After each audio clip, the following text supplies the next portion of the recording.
Spiral ayol kishining organizmi uchun 100% zarar. Unda nega ginekologlar 100% rakdan himoyalaydi? Maqtab yotishdi. Nega? Yoki bilimsizlikdanmi? Bilim yetishmayaptimi? Chunki O'zbekistonda 90% ginekolog ayollarga spiralni 100% xavfsiz, 100% rakdan hamma narsadan himoyalaydi deb ayollarga noto'g'ri ma'lumot berishyapti. Nega? Bilimsizlikmi bu yerda? Bilasizmi, bu yerda birinchidan ular ko'p vrachlar protokol bo'yicha ishlashadi.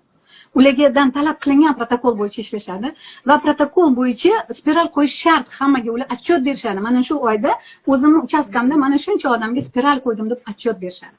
Va ular tug'ruq ko'paygan sari переживать qilishga boshlashadi. Chunki hozirgi yoshlar, biza pokoleniyaga nisbatan hozirgi yoshlar ancha smелый bo'lib qolishgan.